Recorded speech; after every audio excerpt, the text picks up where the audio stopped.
all in all na nanggagaling po sa ating Panginoon. Amen! So, ganun po kabuti ang ating Diyos na buhay. Salamat po sa Panginoon at nakasama po natin sa pagsamba ang ating mga kapatid na nanggaling po sa Nueva Ecija, at nanggaling sa Bisaya, hanggang Uwe, nandiyan pala. Si Precious na Precious, mga kapatid. Yan. At ang bawat isa, welcome sa gawain po ng ating Diyos na buhay. Ngayon po, umaga po ito ay tatapusin po natin ang series na ating pong inaaral patungkol po sa Sign of the End Times. Ito po ay part 4 na. Kaya ito pong series po na ito, atin po siyang napag-aaralan at natutuhan kung ano po ba talaga yung sinasabi ng salita ng Diyos patungkol sa second coming. I believe na ang Banal na Espiritu po ay naturuan tayo patungkol sa karunungan na sinasabi ng Diyos patungkol sa second coming. Kasi po, ang sabi po ng iba ay ito po tinatawag nilang the sign of the rapture. Pero sa Bible po, alam po tayo nakita ang sign of rapture. Kasi ang sabi ng Thessalonica, ang pag-agaw sa mga anak ng Diyos ay parang magnanakaw. Walang sign. Ang may sign po ay ang second coming. Ibig sabihin, ngayon nakikita natin yung sign of the second coming. Ibig sabihin, mas malapit ng lalo ang rapture. Kasi hindi pwedeng mag-second coming muna bago mag-rapture. Dalawa po kasi yung event ng second coming, wala pong third second coming. Dalawa po yung event ng second coming. Una, rapture of the church. Pangalawa, ang pagbabalik ng Panginoon tutungtong sa Mount Olive. Yun po yung kanyang sinabi. Kaya, yung po pinag-aaralan po natin, ito po ay kapakayagan at karunungan na nagagaling po sa Panginoon upang tayo po ay magkaroon ng knowledge patungkol sa sinasabi ng Bible. Kasi ang ating pinag-aaralan ay the Bible explained. Kaya po yung ating pong topic na pinag-aaralan po ngayon, the last series po natin ay The Sign of the End Times Part 4. Yan. What are the sign of the end times? And how does the Bible explain them? Meron po kasing katuruan na sinasabi po ang Bible po, ang sabi po niya, the Bible requires, the second coming requires no sign, whereas the rapture requires no sign, whereas the second coming requires many prophetic signs. Kaya magkaiba po sila. Rapture, wala siyang sign.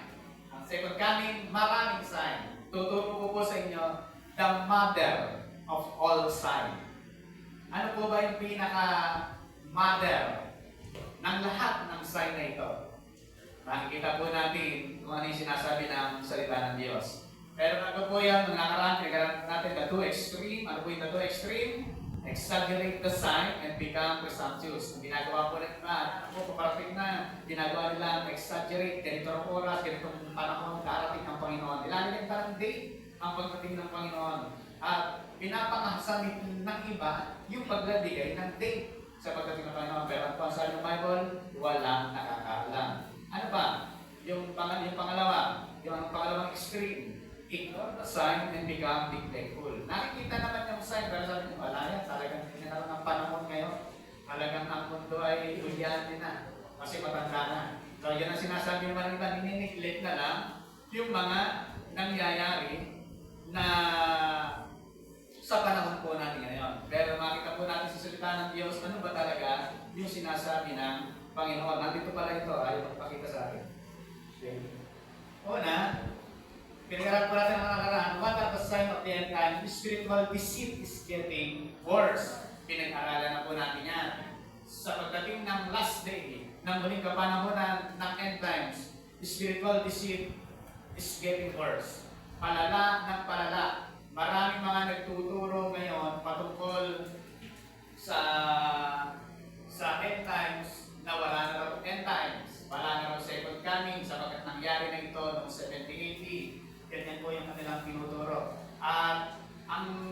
pinaka-main spiritual deceit sa Bible, sabihin niyo kung ano? No. Yun po ay ang pagpapahayag na mali o maling pagpapahayag ng mabuting balita. Hindi po tama ang pagpapahayag ng mabuting balita. Dapat alam po natin kung ano ba yung tamang mabuting balita, yung true gospel. Alam po dapat natin yan. Ano po yung ating katuruan patungkol sa salvation? Alam po dapat natin yan. Hindi po tayo dapat malalayo patungkol sa katuruan ng ating salvation. Ang salvation po natin ay by faith, in Christ alone, by grace alone. Yan po yung ating salvation. Sa pamamagitan ng pananampalataya, sa biyaya lamang, at kay Kristo lamang. Malinaw po dapat sa atin yan. Walang kahalong gawa. Wala pong kasamang gawa. Yung ating kaligtasan, ito ay biyaya, purong-puro bigay ng Diyos sa atin. Kasi ang nakalisnan po natin sa ating laging reliyon, kailangan mong gumawa ng gumawa para maligtas. Kailangan gawin mo to, gawin mo to, gawin mo to. Kailangan dumalo ka sa ganitong, sumapi ka sa ganitong reliyon. Pag hindi ka sumapi, hindi ka maligtas. By work, puro by work ang kaligtasan na ginagawa. Nakikita niyo yung mga kasipagan ng mga ng relihiyong laging bahay-bahay, kahit matatanda na nakatungkot na, bahay-bahay pa rin. Alam niyo na siguro kung ano yung tinutukoy ko. By word din ang kaligtasan nila. Kaya kahit matanda na, uhugod-ugod na, katungkot, humahayo pa rin. Kasi hindi ka umayo, hindi ka maliligtas. Ang kaligtasan ay by word, mga kapatid. Kaya tayo nag-work kasi tayo ay ligtas na.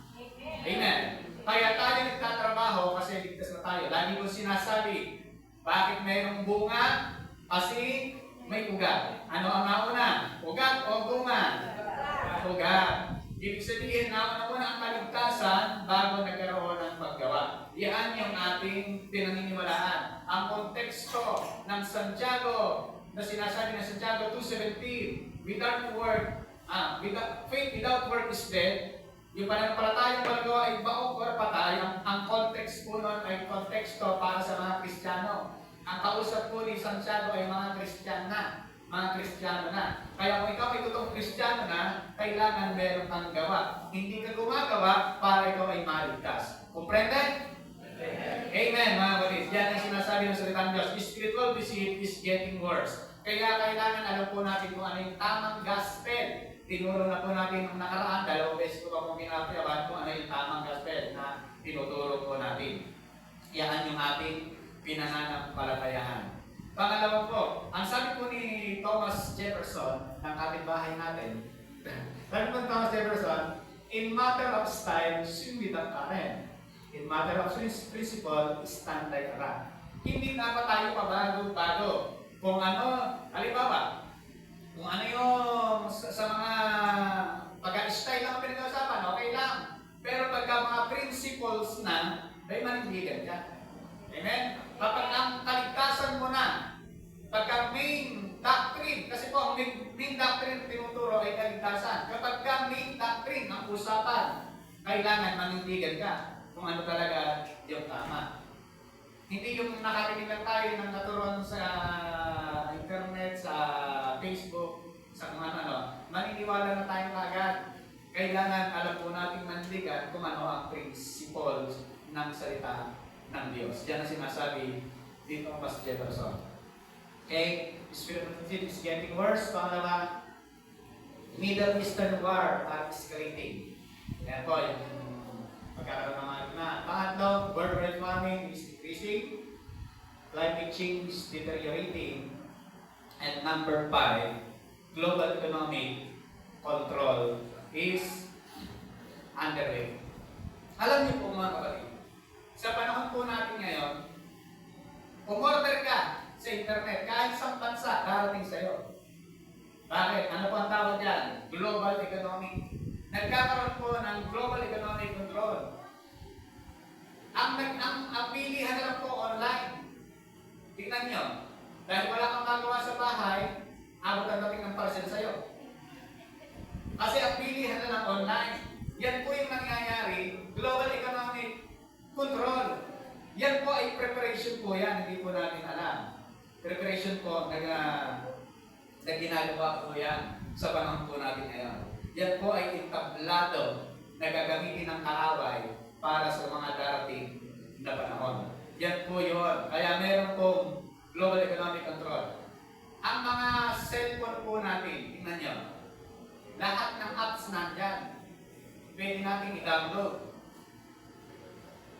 Noong araw ang cellphone, pwede mong gawing pamato. Pwede mo nga gawing pangkaluso eh. Sa tibay. Pero ngayon po kasi, lahat ay nandun na sa cellphone. Kontroladong lahat. Yan po ay isang sign. Yung akala po natin ay pag-unlad ng ekonomiya, pero po mga kapatid, entablado po yan, nagagawin din ng kaaway sa dating ng panahon. Kasi, ang tao po ay tinetrain patungkol po doon sa tinatawag na cashless society. Kasi, kapag ka cashless, walang makukuha sa'yo. Lahat nasa card. Ganyan po yung nangyayari. Tingnan nyo po, dati pagka nagtrabaho ang manggagawa, ang sahod, pera, binibigyan. Pero ngayon, hindi na. Meron ka ng ATM card, doon mo na lang binibigyan.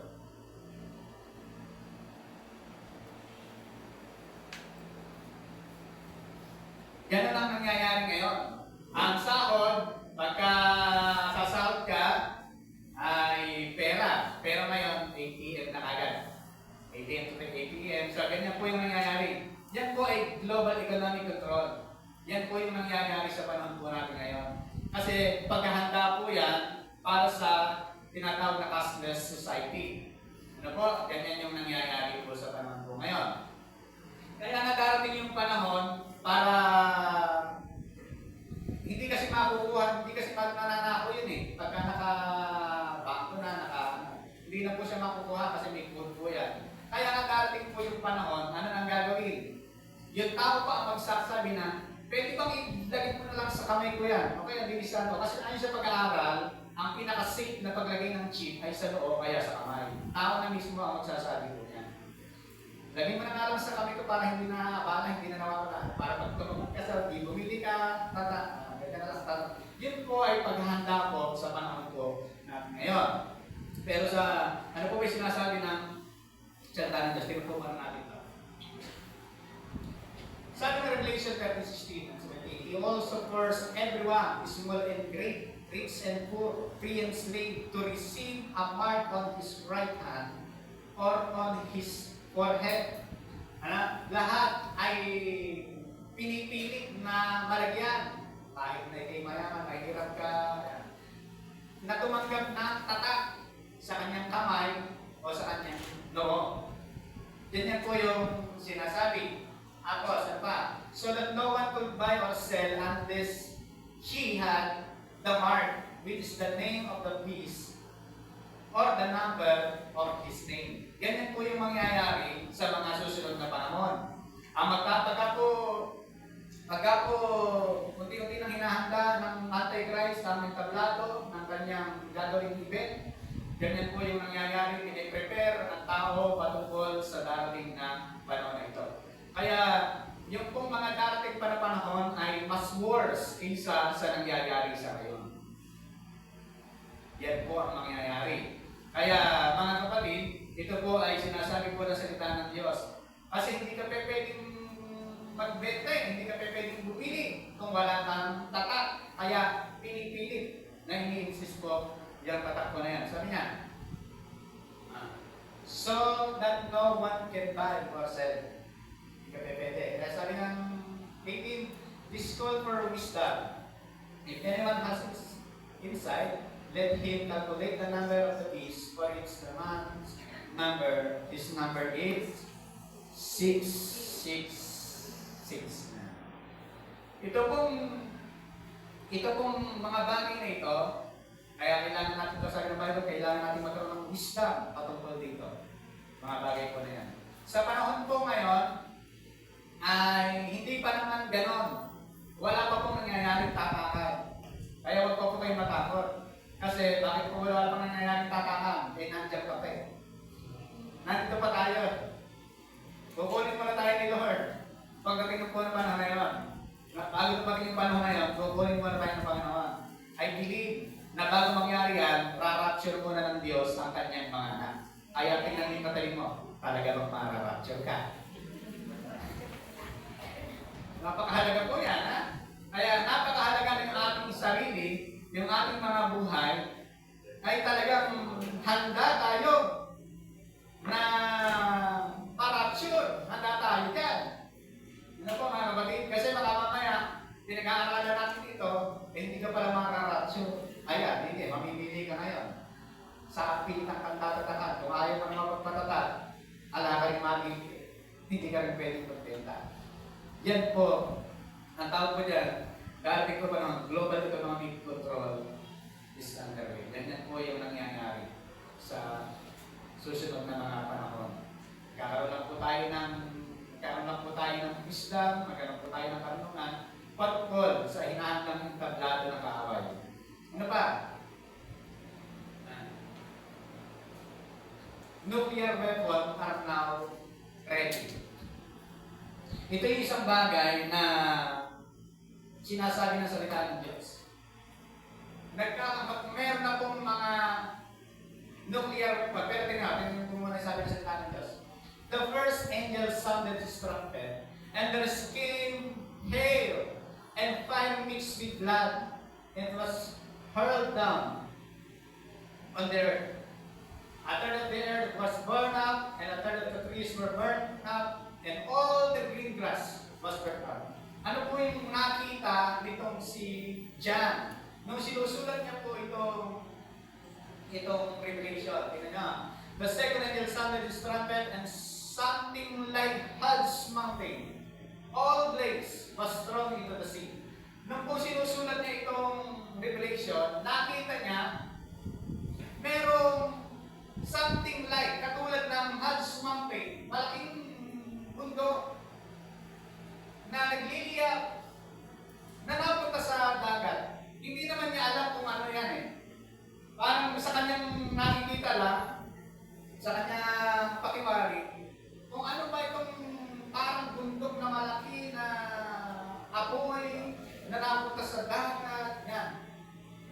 Ano po yung ibig sabihin niyan? Parang ganito ang picture. Parang isang sumabog na nuclear weapon. Yan, parang ganyan po ang gusto niya. Ang tanong, lahat po meron na po bang nakahanda na nuclear weapon ang mga bansa? Sabi po, ito po ay mga nuclear na declare. Yan po mga bansa na yan po ay declare. Pero meron pong undeclare. Parang di ay nagaroon daw yan. Ito lang po ang declare na meron. Russia, United Kingdom, United States, France, Israel, Pakistan, India, China, North Korea. Ang North Korea, pigil na pigil pa, talagang nangangati na ang kamay sa pagpilit ng kanilang nuclear, mga kapatid. Medyo may pumipigil pa, para sila ng Michael, may pumipigil pa. Pero yan po ang isang kating-katina para bumindor ng nuclear. Alam niyo po ba mga kapatid, yan po yung declare. Eh wala kaya yung Iran, Iraq, Egypt? Wala kaya no? Ilan lang yung bansang nag-declare ng nuclear weapon? Ang nuclear weapon, pag sumabog sa Maynila, lahat dito lanos. Yan po katindi ang mga bomba. Kaya po araw-araw, tayo pong lahat nakatungtong sa bomba. Hindi po natin alam. Ganyang kalalakas ang... Kaya nga sunod ang madaanan, sunod. Eh gano'ng karami yan pag yan lahat yung sumabog? Kiba ang buong mundo. Kiba po dyan mga kapatid. Sa sasapitin ng aming mundo. Nakita ni John nung panahon po na yan. Nakita niya parang isang malaking bundok na nag-aapoy. Kasi hindi pa naman po hindi pa naman po niya alam na yan ay nuclear bomb. Nakita po niya yan. So, ganyan po yung nangyayari sa panahon po. Kaya, yung panahon po na yan ay napaka-worse ng mga sasapitin ng mga tao sa panahon po na yan. Ganyan ang mangyayari. Grabing hirap. Yan po ay entablado na hinahanda ng Antikristo pag dumating na yung kanyang panahon. Yan po ay paghahanda lang po yan. Isipin niyo ba mga kapatid? Gaano karami itong nuclear weapon na yan? Itong Israel, 80. Baka isa naman sumabog sa kanilang lugar na yan eh. Tapos yung bansa nila eh. Eh pag sumabog yung isa, hindi pwedeng apektuhan yung 79 na nuclear weapon. Nagsabog ang lahat yan. Gano'n po katindi ang epekto ng mga nuclear weapon. Nako? Yan ay entablado na ginagawa ng kaaway. Hinahanda ng kaaway na gagamitin po niya sa panahon ng Battle of Armageddon. Sa Battle of Armageddon. Yan po yung mangyayari. Ngayon, ano po yan? Yan po ay nuclear weapon are now ready. Handa na po ang tablado na gagamitin ng kaaway sa susunod na panahon. Nakahanda na po sila. Pangatlo. Pangpito, the rebirth of Israel. Una, global economic control is underway. Nuclear weapon are now ready. The rebirth of Israel. Ano po ba yung itong the rebirth of Israel? Ito po ang pinaka-matter ng lahat po na yan. The birth of Israel. Kasi, as obvious as it can be, there's no second coming without the nation of Israel. Bakit ito ang pinaka-matter? Kasi wala namang second coming kung wala ang bansang Israel. Hindi po pwede na magkaroon ng second coming kapag wala ang bansang Israel kasi sila ang sentro ng pagparito ng Panginoon. Kaya napakahalaga ang panganak muli ng bansang Israel. Kasi noong pong 1900, mula 1900, wala po yung Israel po na yan. Kailan lang po dumating ang Israel, pakikita po sa inyo mamaya. O kailan po siya naging bansa muli. Sabi ng Bible, now, learn this lesson from the fig tree. Ito na po yung revelation ng fig tree. Aking pong ihahayag sa inyo, kagaya ng aking sinabi ng mga linggo. As soon as its twig get tender, its leaves come out, you know that summer is near. Ano po yung lesson na sinabi? Even so, ganyan din naman, when you see all these things, you know that it is near. Right at the door. Kapag nakita natin ang lahat na yan, nagaganap na, palapit na, nandiyan na sa pintuan, kumakatok-katok na. Okay? Ano po yung sinasabing fig tree? Ang sabi ng Hosea, ito yung propesya patungkol doon sa fig tree. I found Israel like grapes in the wilderness. I saw your father as the first fruit on the fig tree. Sino yung fig tree na tinutukoy? Israel, ni Hosea. Prophecy ni Hosea patungkol doon sa fig tree. So, yung parang sinasabi ng Panginoong Jesucristo ay ito. Kagaya nung fig tree. Learn this lesson from the fig tree. So, yung fig tree po na yun, yung sinasabi ni Isaiah, ito yung as the first fruit of the fig tree, bayang Israel. Ganyan. Israel is the fig tree. The father are the first fruit of the fig tree. Sabi ka na, now learn this lesson from the fig tree. Kailangan, sabi ng Panginoon, pag-aralan nyo yung lesson sa victory na ito.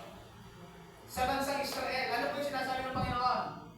As soon as it get tender, its leaves come out, you know that summer is near. Kapag sumibol na ito, makikita niyo malapit na ang tag-araw, ang tag-init. Yan.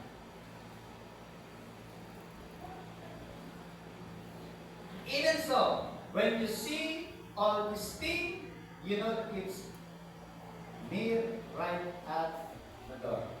Ako, truly, I tell you, this generation will certainly not pass away until all these things have happened. Sabi ng Panginoon, this generation, ano po ba yung tinutukoy ng this generation? Ang sabi po nila patungkol dyan sa this generation na yan daw po yung mga tao na ipinanganak noong panahon na kinakausap ni Kristo yung sinasinusulat ng Biblia na yan. Yan daw po yung panahon ng 33 AD. Kaya, noong 33 AD pa yan, lumilang sila ng 40 years hanggang 70 AD. Kaya ang conclusion ng mga inclusionists, universities, rectories, ay naganap na ang lahat po na yan. Kasi ang sabi, this generation, sinasabi ng Panginoon.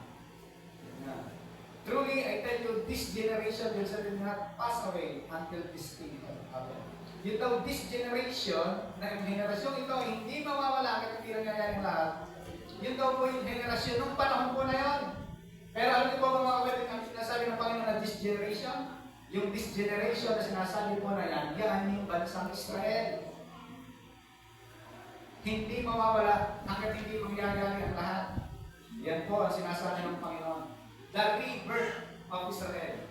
1900, wala pong bansang Israel. Kailan po nagkaroon? Kasi sa dami ng sumakop sa bansang Israel, wala po sila. Ang mga Hudyo ay nagkalat sa iba't ibang bansa, sa iba't ibang lugar. Ganyan po ang nangyari until the Palestine, post-state of Israel, is born. Kailan? May 14, 1948, naging bansang muli ang Israel. Noon lang po naging bansa muli ang Israel. Ano po ang ibig sabihin niyan? The rebirth of Israel. The rebirth of the nation of Israel. Nagkaroon muli ng bansang Israel. Bakit po napakahalaga sa event na tinutukoy ng Biblia patungkol sa end times sa bansang Israel? Sapagkat ang bansang Israel ang sentro, the Jerusalem, the capital city, na mangyayari sa panahon na darating. Yan po ang gagawin ng papel ng bansang Israel. Kaya nagkaroon ng botohan. Naalala ko, tayo sa istorya, ang bansang Pilipinas na nag-meeting ng bawat bansa, ang bansang Pilipinas ang boboto patungkol sa ang huling boboto patungkol sa magiging bansa ng Israel o hindi. At ang bansang sa Pilipinas ay bumoto patungkol sa Israel. Kaya Israel ay naging bansa ayon sa history. Kaya po ang Israel, pag pumunta ang Pilipino, walang visa. Pag pumunta sa kanila, kapag kinikilala po nila yung ginawa ng bansang Pilipinas. Tayo, nakubotohan. Ang Pilipinas ang baling boboto patungkol doon para sila ay baling bansa. Kaya bilang pag-imalik ng bansang Israel sa bansang Pilipinas, walang visa pag pupunta ka. Kung araw mismo kailan mo gusto pupunta, walang deny. Makapupunta ka basta meron kang pera. Okay, hindi nila sagot yung pamasahe. Sagot mo na yun. Ganyan po ang nangyari. Kailan po? May 14, 1948. So yan po ang sinasabi ng Isaiah. Ano ba sabi ni Propeta Isaiah? Who has ever heard of such things? Who has ever seen things like this? Can a country be born in a day? Naganap po ba ang propesiya ni Isaiah patungkol sa Israel? Or a nation be brought forth in a moment? Nangyari in one day, ipinanganak ang bansa Israel. Kaya kung titingnan natin ang Biblia, yung mga nangyayari sa Bible ay parang nagtaon lang. Yung pang nababasa natin sa Biblia ay parang nataon lang. Hindi po. Ang nababasa natin sa Bible ay katuparan ng mga kapaayalan. Ganyan pa. Sabi niya, who has ever heard, kasi tingnan niyo po rito, of something, who has ever seen things like this? Can a family be born in a day, or a nation be brought forth in a moment? Out of nowhere, in the wasteland of the diaspora, and the ashes of the Holocaust, alam po natin yung Holocaust, pinagpapatay ni Hitler ang mga Hudyo, 6 na milyong Hudyo ang pinatay ni Hitler. The Jews returned to their promised land. Naging bansa, nagbalikan. Yan po yung nagbalikan ng mga Hudyo sa pinupuang lupa, ang lupang pangako. Ito po ay isang katuparan sa sinasabi ng Panginoon patungkol sa propesiya ni Ezekiel. Tingnan niyo po ito. The hand of the Lord was on me, and He brought me out by the Spirit of the Lord, and He set me in the middle of a valley. It was full of bones. Pinapunta si Ezekiel doon sa lugar na puro buto, puro kalansay. Then He said to me, prophesy to this bone and say to them, dry bones, hear the word of the Lord. This is what the sovereign Lord says of this bone. I will make breath into you, and you will come to life. I will attach tendons to you and make flesh come upon you and cover it with skin. I will put breath in you, and you will come to life. Then you will know that I am the Lord. Sabi ng Panginoon kay Ezekiel, Ezekiel, pumunta ka sa lugar na yun na maraming buto at makikita mo yung maraming kalansay. At mag-prophesy ka. Sabihin mo sa mga kalansay na yan, mabubuhay ka. Magkakaroon ka ng litid, laman, dugo. Ang sinasabihan po ni Ezekiel patungkol sa prophecy na yan, sa mga kalansay, wala nang buhay, ay ang bansang Israel. Wala na ang bansang Israel 1900. Tapos May 14, nagkaroon ng 1948, nagkaroon ulit ng bansang Israel. Yung propesiya na sinasabi ng Diyos kay Ezekiel. Na magsalita ka dun sa mga kalansay na yan. At yung kalansay na yan, magkakaroon ng laman, magkakaroon ng litin, magkakaroon ng dulo. Bakit? Sabi mo na verse 11 yan. Then He said to me, Son of man, this bone are the people of Israel. Sino raw po yung bone? People of Israel. Ang sabi po ng idea, ang sabi po ng King James ito, this bone are the whole house of Israel. Ito ang bansa, ang bayan, bansang Israel. Yung mga dry bones na yan na wala na. Meron po bang kwenta ang buto? Ay, sumagot po kayo para tayong kamatagal. Alam ko, walang saysay na yung buto, kaya kapag nakain tayo ng may buto, tinatawag natin yung buto. Wala na eh. Pero ang sabi ng Diyos, Ezekiel, mag-prophesy ka, magsalita ka sa buto na yan, at yung buto na yan magkakaroon ng laman, magkakaroon ng dugo, magkakaroon ng litid, magbubuhay ulit. Ang tinutukoy, ang bansang Israel, this bone at the whole house of Israel. Kaya May 14, 1948, itinanganak ang bansang Israel. That is the mother of all sign. Yung bubang sign na yan, naganap. Ibig sabihin, talagang ang mga propesiya na sinasabi ng Biblia Biblia, sa pagdating ng Panginoong Jesucristo sa kanyang second coming, ay maliwanag na papalapit, papalapit, at papalapit na. Mas malapit na dumating ang Panginoon ngayon kaysa kahapon. Mas malapit na dumating ang Panginoon ngayon kaysa nung isang linggo. Mas malapit na dumating ang Panginoon ngayon kaysa nung isang buwan. Mas malapit na dumating ang Panginoon ngayon kaysa nung isang taon. Papalapit na palapit ang kanyang pagdating. Sapagkat ang mga sinyales ng kanyang pagdating ay pinapakita ng kanyang salita.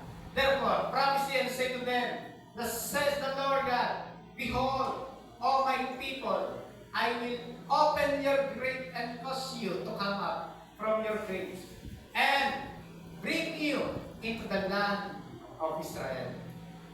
Yan po ang propesya na sinasabi ng Panginoon. My people, I'm going to open your grave and bring you up from them. Sabi ng NIV, I will bring you back to the land of Israel. Propesya na nangyari noong May 14, 1948 sa bansang Israel. Amen! Ganun po ang pangyarihan ang salita ng Diyos. Kapag sinabi ng Panginoon, mangyayari. Hindi pwede na hindi mangyayari. Kapag pinrapisi ng Panginoon, mangyayari. Hindi pwede na hindi mangyayari. Kailan po ba yung panahon ni Isaiah? Ang tagal na po na. 100 years. Ang propesya. Bago natupad, noong May 14, 1948. Ang layo ng pagitan. Pero ito ang ibig sabihin. Kapag sinabi ng Diyos, ay hindi pwede na hindi mangyayari. Kaya pag sinabi sa iyo ng Diyos, pinagpala ka na ng Panginoon, claim mo na. Kapag sinabi sa iyo ng Panginoon, pinagaling ka na ng Diyos, panghawakan mo na. Panampalatayaan mo ang sinasabi ng Panginoon sa iyo sapagkat ang sinabi ng Diyos ay hindi pwede magkabula. Ito ay mangyayari sa iyo. Ganon ang pangako ng Panginoon. Sa lahat ng mga naniniwala, sa lahat ng mga nananampalataya sa sinasabi ng Panginoon, hindi pwede na hindi mangyari ang sinabi ng Diyos. Isang bagay, ang sabi ni Habakkuk, sa panahon na siya po ay ludang-luda, nai-stress, nadi-depress sa nangyayari. Kasi kami-kami na patayan, kaguluhan, korupsyon. Bakit ganito ang nangyayari? Ang sabi niya, nagreklamo sa Panginoon, ba't ganito ang nangyayari sa aming bayan? Hindi ka maganda, hindi masin. Pero nung sinabi sa kanya ng Panginoon, may ginagawa ako sa iyo kapanahonan. Masdan mo. Wait and see. Ang sabi niya kay Habakkuk, wait and see. Masdan mo. Kaya makita din ng maring ni Habakkuk yung revelation ng Panginoon, may ginagawa ang Diyos. Ang sabi na niya, hindi man mamunga ang ubas, hindi man mamunga ang igos, hindi man mamunga ang mga pananim, mamatay man ang mga baka, mamatay man ang mga tupa, ako'y magpupuri pa rin sa Diyos ng aking tagapagligtas. Tingnan niyo po yung sinabi ni Habakkuk. Dahil nakita niyo yung kapahayagan at revelation ng Panginoon sa kanya, nanampalataya sa sinabi ng Diyos, na meron akong ginagawa sa iyong kapanahonan, hindi mo nalalaman. Alam niyo mga kapatid, ano man ang sitwasyon ng ating buhay, ano man ang sitwasyon na pinagkakaalan natin sa buhay, naniniwala ko, may ginagawa ang Diyos sa iyong kapanahonan, maaaring hindi mo pa nalalaman ngayon. Pero soon, makikita mo ang katuparan na sinasabi ng Diyos sa iyo. Kasi nga po mga kapatid, kapag sinabi ng Diyos, sinabi niya, gagawin po niya. Maaaring nagtatagal, pero huwag kang mahihinig, magtiwala ka pa rin sapagkat ang sinabi ng Diyos, sinabi ng Diyos. Kailan po ba niya sinabi ito? Ilang taon ang pagitan bago nangyari ang May 14, 1948. Tagal! Pero, isa lang ang totoo, mangyari kapag sinabi ng Diyos. Sino rito naniniwala na ikaw ay pinagpala na ng Diyos? Sino naniniwala na ikay pinagaling na ng Panginoon? Sino naniniwala na siya ay tagumpay na ng Panginoon? So dahil pinaniniwalaan mo ang sinasabi ng salita ng Diyos, patuloy mong paniwalaan, kapatid, sapagkat pag sinabi ng Diyos, yaan ang mangyayari. Unexpected. Hindi mo akalain, minsan darating sa iyong buhay ang magandang pangako ng Diyos ay iyong mararanasan. Kaya sabi ng Panginoon, I will bring you back to the land of Israel. Ang daming mga bansa. Una, sakop sila ng Palestine. Laging kalaban nila yan, mga Kristero. Pero sabi ng Panginoon, I will bring you back to the land of Israel. Tingnan niyo po, nung sila po ay nagbalik sa bansang Israel, ang sabi ng Prime Minister ni David Ben-Gurion, Ezekiel 37 has been fulfilled, and the nation of Israel is hearing the footsteps of the Messiah HaMashiach. Tingnan niyo po mga kapatid, ang sabi ni David Ben-Gurion, ang Prime Minister, nangyari sa panahon ngayon, May 14, 1940, ang sinasabi ng propesiya ng Ezekiel. Diniglar nila, ang Ezekiel 37 has been fulfilled. Darating sa buhay mo, yung pangako ng Panginoon, sabihin mo, ang pangako ng Panginoon sa akin has been fulfilled. Kagaya na sinabi ng Diyos, sinabi ng Prime Minister na si David Ben, Ezekiel 37 has been fulfilled. Mirin mo, ang tagal ng sinabi ng Panginoon, pero ito palang mga leader ng bansang Israel, lalo ng Prime Minister, pinanghahawakan po pala nila yung sinabi ng salita ng Diyos. Darating ang isang araw, hindi na kami agipin ng ibang bansa. Darating isang araw, hindi na kami sakop ng ibang bansa. Magiging isang bansa pa rin kami matatag na nakatayo sapagkat ang Diyos ay nangako sa amin. Bagamat sila po ay sakop ng ibang mga bansa, bagamat sila ay sakop ng ibang mga bansa, ang dami sumasakop ng mga bansa, nakapaligid na bansa sa kanila, pero nanghahawakan po sila sa sinasabi ng salita ng Diyos na minsan darating ang pangako ng Diyos. Ezekiel 37 mangyayari sa amin, tatawagin muli kami ng isang bansa at ang aming bansa ay kikilalanin sa maraming bansa. Ang kapatid, ano po ang sinasabi ng Panginoon para sa atin? Kapag ang Diyos may pangako sa iyo, personally, kapag ang Diyos may sinabi sa iyo personally, huwag kang pahinginaan ng loob, lalong ang manampalataya sa Panginoon. Kasi lahat ng sinasabi ng Panginoon, ito ay mayroong katugunan sa tamang panahon. Hindi pwede na hindi magkamula ang sinasabi ng Panginoon. Hindi pwede yan. Hindi pwede na hindi mangyari ang sinasabi ng salita ng Diyos. Kapag sinabi ko ng Panginoon, tiyak, yun ang mangyayari. Kung sa bansang Israel, nangyari. Kung sa bansang Israel, natupad ang pangako. Kung sa bansang Israel, hindi. Nagkamula ang mga propesiya. Lalo na sa iyo at sa akin. Bakit po? Kanya kung bakit? Dahil si Kristo na nag-alay ng buhay sa krus ng Kalbaryo ay nasa sayo. Ano ang pwedeng hindi pahingian sa Diyos? Ang sabi ng salita ng Diyos, dahil kay Kristo, ang sagot ng sayo ng Diyos ay laging yes! Hallelujah! Kapag nagpipray ka sa Panginoon, ang sabi ng Panginoon dahil kay Kristo, ang laging sagot sa iyo ng Diyos, yes! Kapag lumalapit sa Panginoon, ang sabi ng yes, anak, tutuparin mo yan! Yan lang ba hinihiling mo? Tutuparin mo yan! Ganon ang pangako ng Diyos sa mga taong nagmamahal at nagpatapat sa Kanya. Tatapagpakan natin ang Panginoon. Hallelujah!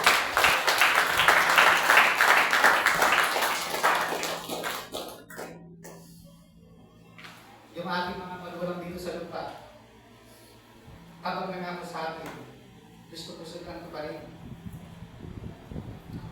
Hindi man nila matupad sa panahon at pinagdalilan, pero gusto lang ito pa rin. Ang Diyos, hallelujah, na ating pinaglilingkuran ay tapat at mabuti. Tutuparin ang lahat ang mga pangako sa atin. Natutuwa ako mga kapatid sa pangako ng Diyos. Hindi nga hayaan na maghihirap tayo. Hindi nga hayaan na meron kang sakit at karamdaman. ang pangako ng Diyos ay tapat sa ating mga buhay. Kapag ito pinahawakan po natin ang pangako ng Panginoon, hindi pwedeng tayo umalis sa mundong ito na tayo ay mahirap, na tayo naghihirap, na tayo may sakit at karamdaman, sapagkat ang pangako ng Diyos, buhay na ganap at kasiyasiyang buhay. Pagpapalang Diyos ang pangako sa mga Panginoon. Alam niyo mga kapatid, kapag ang pangako ng Diyos ang ating pinahawakan, ito kung pinag-aralan po natin ito, kung sa kanilang pinupad po nila, lalo sa atin, dahil si Kristo ay nasa sa ating mga buhay. Sabi ng Panginoon, kung yung kanyang kaya sa isang anak, ibinigay niya sa atin, ano pa mga bagay hindi niya kaya ibigay sa atin? Yung kanyang minamahal na anak ay ibinigay na niya. Ano ba yung hindi niya kaya ibigay sa atin? Tanong ko po kayo mga kapatid, anong pangako ng Diyos ang pinangahawakan mo? Sige po, anong pangako ng Diyos ang pinangahawakan mo? Huwag kang aalis sa lugar na ito na wala kang pinangahawakan pangako ng Diyos. Sapagkat ang Diyos kapag nangako, tinutupad po niya, maaaring nagtatagal, pero tutuparin niya ang pangako niya sa atin. Anong pangako ng Diyos ang pinangahawakan mo sa oras na ito? Pag dumating po yung mga panahon na yan, pag dumating lahat ng mga panahon po na yan, pag dumating lahat ang mga sinasabi ng salita ng Diyos, ang mga mangyayari, bago mag-second coming, pag dumating po lahat yan, ano po yung pangako? Yung pinangahawakan mo. Ikaw ba ay handa sa pagbabalik ng Panginoon? Ikaw ba ay lumalakad sa katwiran ng Diyos? Tayo ay mga anak ng Diyos at hindi tayo nakikiayon sa mundong ito. Tayong lahat ay lalakad ayon sa kagustuhan ng Panginoon. Hindi tayo umaayon sa mundong ito. Iba ang lakad ng mga anak ng Diyos sa lakad ng taga-mundong ito. Iba ang lakad mo sa Biblia tabi, iba ang lakad mo sapagkat ikaw ay taga-langit. Iba ang lakad ng mga anak ng Diyos. Iba ang lakad ng mga taga-mundong ito. Iba ang lakad natin. Ang lakad natin ay papunta rin sa pangako ng Panginoon sa ating mga buhay. Ang tanong ko, ikaw ba ay handa na? Ang tanong ng Diyos sa atin, are you ready? Handa po ba? Tayo ba? Na maranasan ba?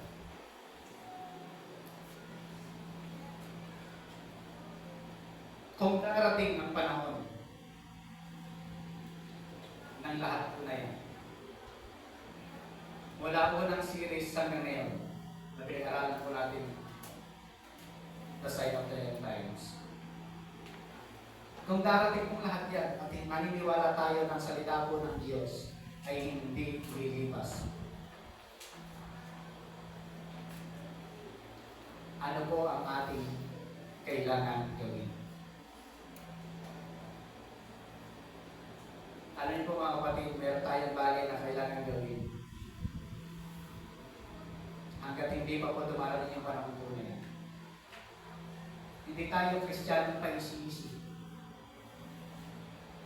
Ang ministry ay nagiging dahil sa tulong ng Banal na Espiritu. Hindi tayo Kristiyano pa isi-isi lang. Patin-patin.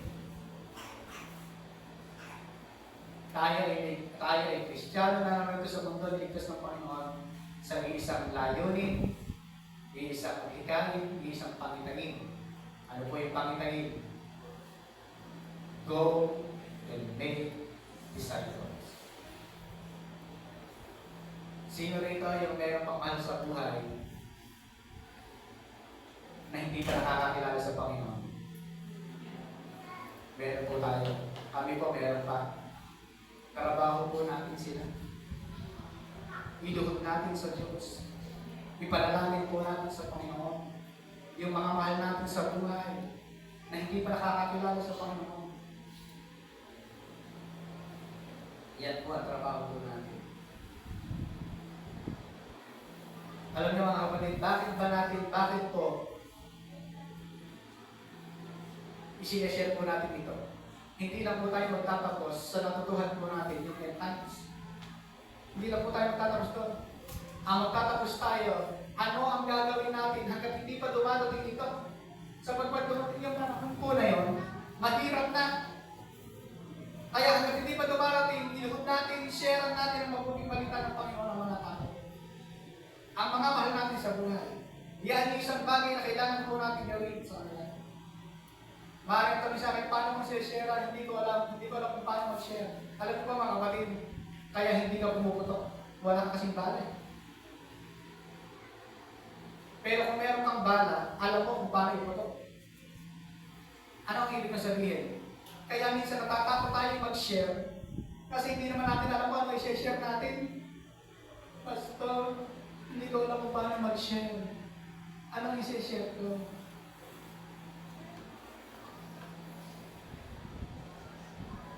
Yung pong lalaki na inaalihan ng demonyo na pinalayas ng Panginoon. Sabi niya, nung gumaling siya, Panginoon, susunod ako sa iyo, kasama na ako sa iyo. Sabi ng Panginoon, hindi. Umuwi ka sa iyong mga kabarangay, kababayan. Ipangaral mo. Alam niyo po, buong Decapolis, bayan-bayan, pinangaralan ng lalaking ito. Ano po yung sinabi niya? Kung ano lang yung ginawa ko sa iyo, hindi lang ang sabihin mo. Tanong ko po sa inyo mga kapatid, may ginawa po ba ang Diyos sa inyo? O kung ano lang yung ginawa ng Diyos sa iyo, yun ang sabihin mo sa mga tao. Ngayon, kung gusto mo na meron kang i-share, meron po kaming ituturo sa inyo. One verse, evangelism. Isang verse lang po ito. Pastor, John 3:16, alam mo yan, hindi John 3:16. Pastor, Roma 6:23 yan. Hindi rin po yun. One verse evangelism po ito. Kung gusto niyo po, lahat ng mga gusto matuto, magkakaroon po tayo ng training. One verse evangelism, Isaiah 53:6, yan lang po ang ating isasalin sa kanila. Sasabihin sa kanila. Kompleto na, walang labis, walang bulang. Ititrain po natin. Kung sino yung gusto magpa-train sa training, sisimulan po natin ang training sa July, first week ng July. First week ng July. Bandang mga alauna o alas 2 ng hapon. Babalik po ang gustong magpa-train, babalik po dito sa church. Kasi bakit po kailangan natin ng training? Para matrain po tayo kung paano bahagi si Kristo sa tao. Amen po ba? Para noon, meron ka ng bala, alam mo na kung paano mag-share. Kasi hindi lang natin alam kung paano mag-share, hindi natin alam kung paano mag-share. Kaya hindi tayo makapag-share, hindi natin alam kung paano mag-share. Pero kung alam po natin kung paano mag-share, matuto tayo, makakapag-share tayo sa tao. Dahil kung ano yung mayroon ka, yun ang maibibigay mo. Amen? Kailan po yung ating training? First week ng July. Anong oras? 1 or 2. Yan po yung gagawin po natin. I believe mga kapatid, kung ikaw ay gusto mong ma-train, mag-share ng mabuting balita, kailangan meron tayong training. I-train po natin para ma-share po natin. Kahit saan tayo pumunta, meron tayong bagong kung paano i-share. Napakadali po nitong pag-share ng mabuting balita nito. Sa lahat ng natutuhan kong pag-share ng mabuting balita, ito yung sa nakitang madaling ganahin. Madaling nating tularan. Madaling pattern po ito. Amen po mga kapatid? Ngayon, ang tanong, in Christ. No?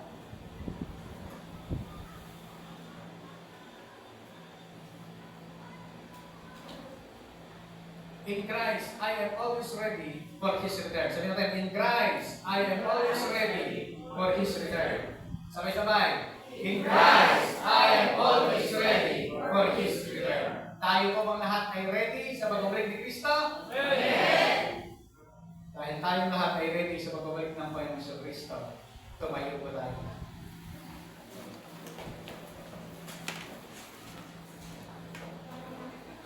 Habang tinuturo po natin ito, ang pinag-aaralan, Isang revelation lang po ang nakita ko sa Panginoon. Lahat ng sinabi niya na pinag-aralan po natin, totoo, mangyayari naman po yun.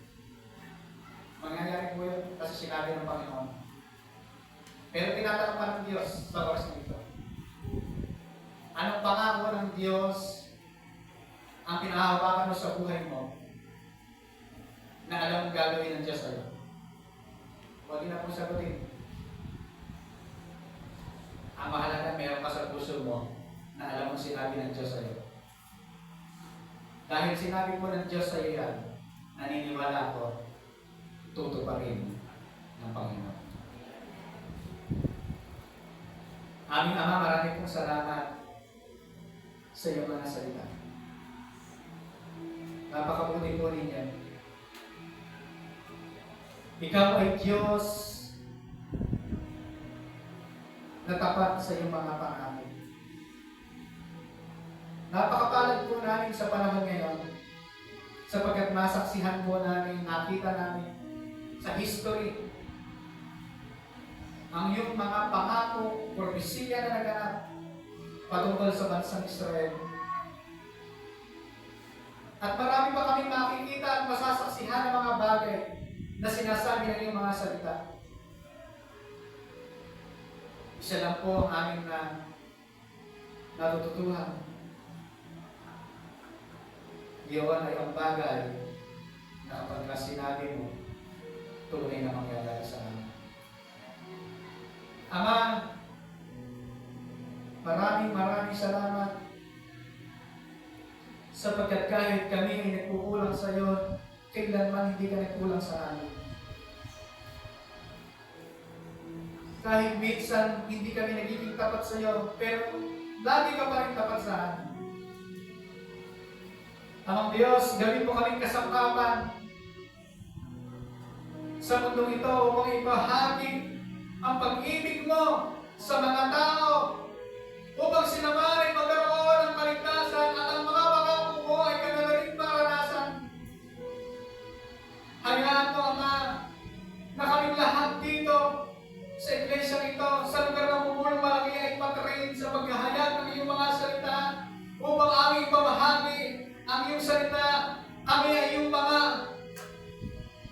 lingkod na gumagawa sa iyong ubasan. Dagnan mo kami na iyong mga lingkod na gumagawa sa iyong ubasan.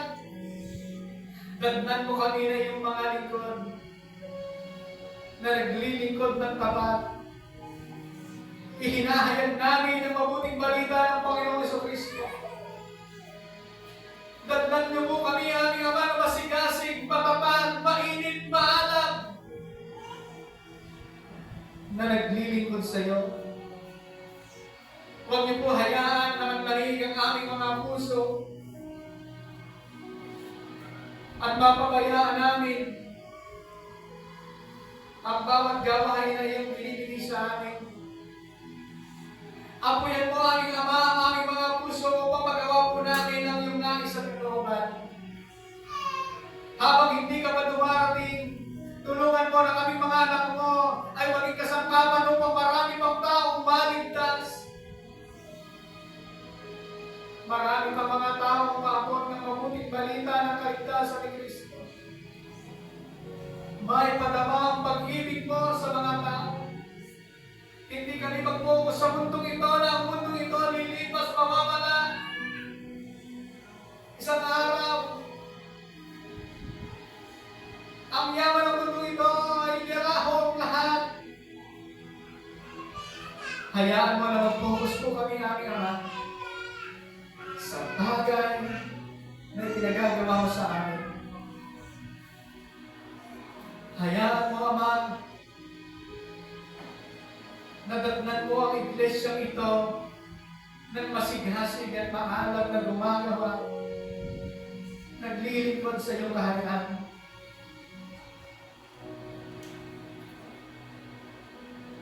Huwag niyong hayaan na aming Amang Diyos na parang maging relihiyo na lamang, maging religious. Huwag niyong hayaan, Amang Diyos, na parang nakaugalian, nakasananan rin na lang namin yung pagdalo ng iyong gawain. Bago sa bawat aming pagdalo natin yung sigasig at alam Ang puso na handang tumanggap ng iyong mga salita na aming iaabulay sa aming mga buhay, saan man po kami galing. Sapagat ito yung nais po rin niya. Sa mga panahong ito, na kailangan namin maging seryoso sa pamumuhay bilang isang Kristiyano, bilang iyong anak na naglilingkod sa iyo. Amang Diyos, magagawa namin ang lahat sa tulong ng iyong biyaya sa iyong habag at kahawa sa aming buhay. Inaamin namin na hindi namin kaya kung wala ang biyaya mo sa amin. Inaamin namin na kami mahina at ikaw lang ang malakas. Kung wala ang malakas na galing sa iyo, hindi namin kaya. Inaamin namin na kung wala ang karunungan na galing sa iyo, wala kaming magagawa. Inaamin po namin, aming Ama, na ikaw lang ang kailangan namin sa aming buhay. Hayaan mo na ibukas mo ang aming spiritual na pananaw na ang mga bagay sa mundong ito mawawala at lilipas. Ngunit lahat ng aming paglilingkod na ginawa ang aming lupa, ang aming pagtitiis, hirap sa paglilingkod sa iyo. Isang araw ay mayroong reward na ibibigay ka sa bawat isa sa amin. Darating ang panahon at sasabihin mo, good and faithful servant, come and join us.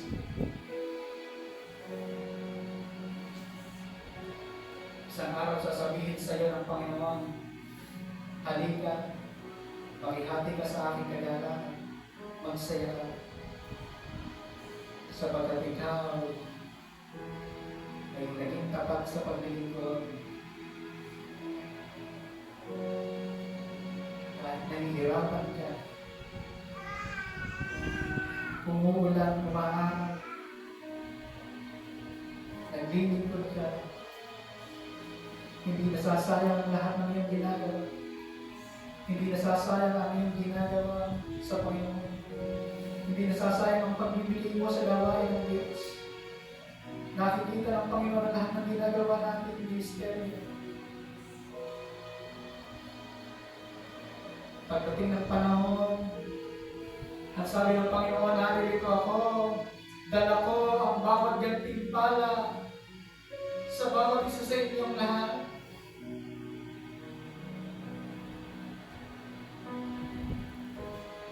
Sapagkat kayo naging tapat,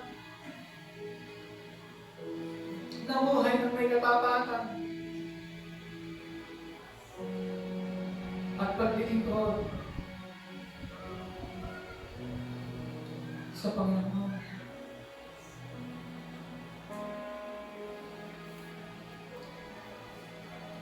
Sa mga panahon ito, aming Ama, hayaan mo ng iyong mga anak ay patuloy kong apuyan ang puso.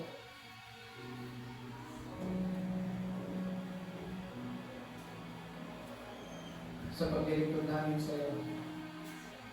Maraming salamat po namin ang Diyos. Ano man ang balakid ng kaaway na ginagawa sa iyo, kapatid. Ano mang interruption ang kaaway sa iyo sa pangalan ni Jesus, huwag mong tanggapin. I-release mo. Pagbawalan mo. Sirain mo. Anong interruption, maaaring interruption niya ng sakit, karamdaman, ipagbawalan mo sa iyong buhay sa pangalan ng Panginoon Jesus.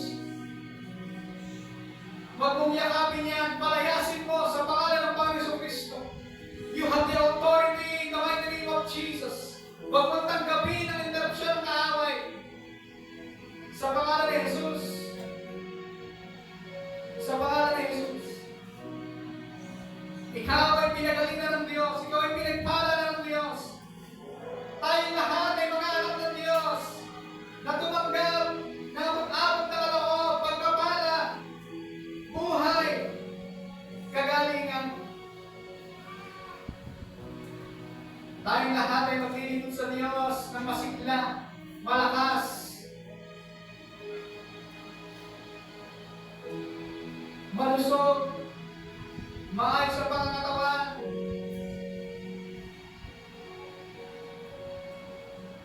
sapagkat tayo ay kasangkapan ng Panginoon sa mundo ito. Ama, maraming salamat po sa lahat ng iyong pangako sa amin. Ang sabi ng salita sa Philippians 4:19, "And my God shall supply all our needs according to your riches and glory in Christ Jesus." Ang sabi na yung salita, si Kristo na mayaman ay naging mahirap upang kami yumaman. Ang sabi ng Espiritu, si Kristo na upong nasugatan upang kami gumaling sa ating mga karamdaman. Pinangahawakan po namin, Ama, ang mga salita po ninyo ito. Sabagat naniniwala kami na ang mga salita ko ay tunay, buhay, at makakagawa sa aming po mga buhay. Maraming salamat po, aming Ama, sabagat hindi ka nagkulang kailanman sa aming mga buhay. Sa pangalan ng Panginoon Jesus, sa pangalan ng Jesus. Thank you, Jesus. Thank you, Jesus. Thank you, Jesus. Hallelujah.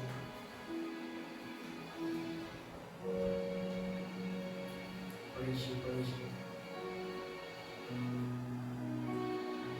Praise you.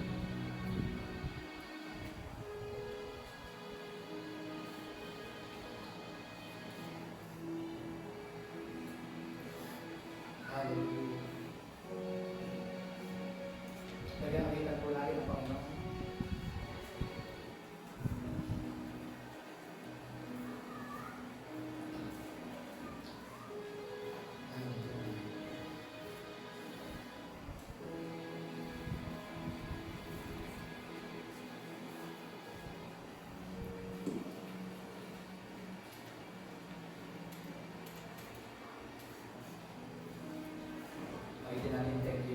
Thank you, Lord, mga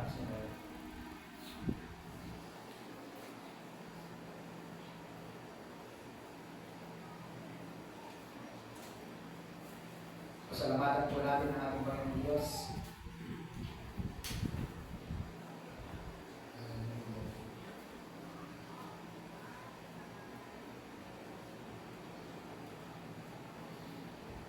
Thank you, Jesus.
Thank you for your kindness.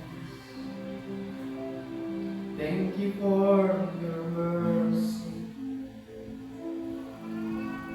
Thank you for the cross. Thank you for the price you paid.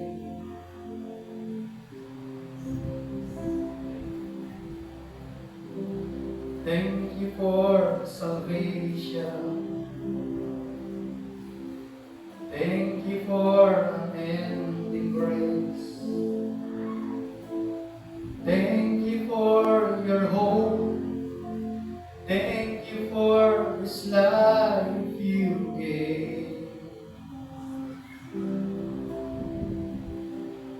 There is no one like you.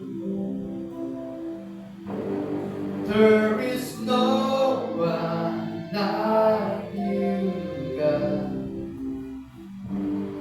All my hope is in you, Jesus, Jesus. Thank you, your promise. Thank you for your promise. Thank you for your favor. Thank you for your love and everything you done for me.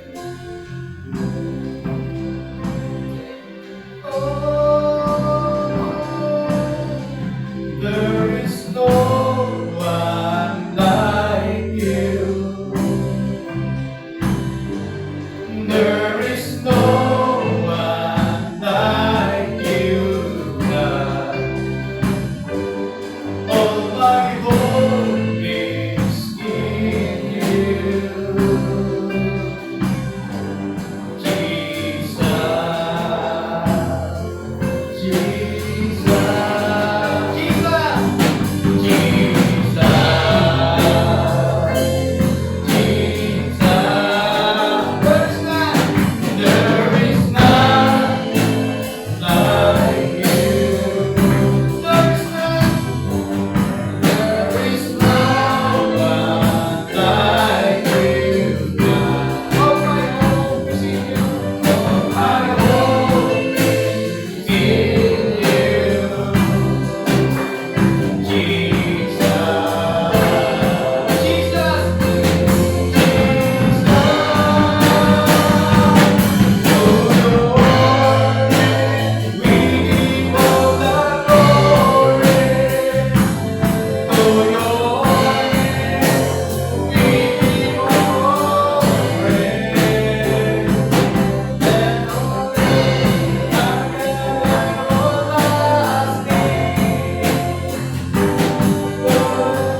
Sabay-sabay po tayo mga kapatid.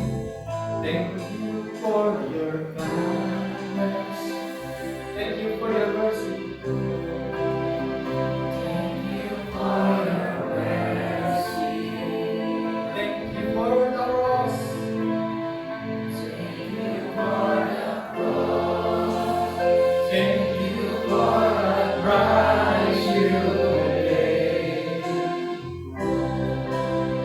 Thank you for salvation. Thank you for unending grace. Thank you for unending grace. Thank you for your hope. Thank you for this life you gave. There is no one like you. There is no one like you.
Father, to your name we give all the glory, honor, and praises.